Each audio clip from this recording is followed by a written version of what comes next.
When creating a homework test or quiz assignment in ALEKS, if you click on New Assignment and choose any from the following category, you'll be able to pick questions multiple times, and you may be able to pick questions from multiple textbooks. So specific to textbook questions, instead of talking about these other options, we're going to just talk about the textbook questions in this video. Depending on, again, your class type and which course you're running and which book that you have embedded, you may be able to go from this drop-down list to switch to different textbooks.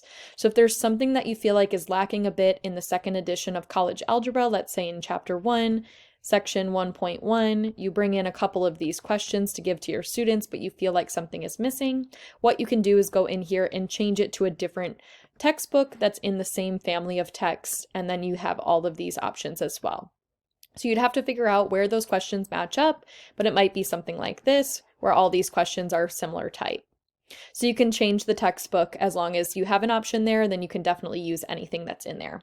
It's important to note that the students will only have access to the textbook that's chosen for the course, so they would only be able to access the second edition of College Algebra by Miller in this case, but you can still pull in the questions from the other textbooks to give them in an assignment.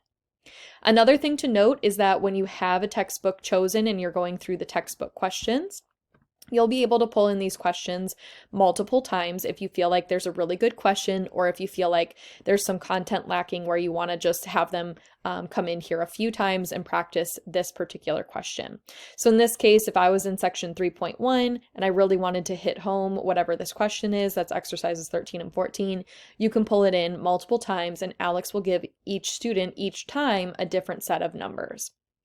In this case, that is also the reason for the naming convention. 13, 14 means that we just built one question that covers both of those in the course, so it's meant to be pulled in multiple times if you're trying to match it up directly with the textbook.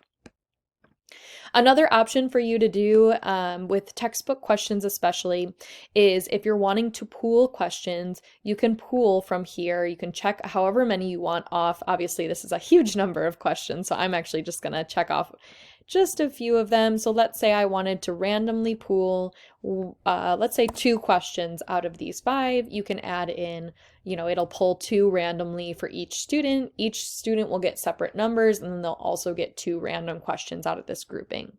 So especially for quizzes and tests, I feel like a lot of instructors end up using that question pooling tool just to make their lives a little bit easier.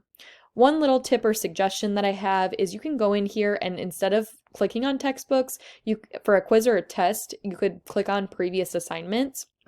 And then you can come in here to all of your homework assignments you already have built out. And let's say you're giving a quiz over homework section 1.4. What you can do is you can check those all off. There you can see that there's 22 questions that they already accomplished when they did the homework assignment in the first place. But let's say we want to just randomly pull 10 out of those 22 questions for a quiz. Each student will get 10 random ones because they're supposed to know all of this content because that's what you practice in class. You just have to pick 10, ALEKS, will pick 10 random ones for the student to cover in that quiz or test. If you were giving a quiz over 1.4 and 1.5, you can create two separate question pools by just going here and clicking new pool and choosing, in this case, there was 9 questions in there. So let's say we wanted to choose 5 of those questions. So you'll notice over here, there's going to be 10 pulled from this first section and grouping, and then there's going to be 5 pulled from this section and grouping.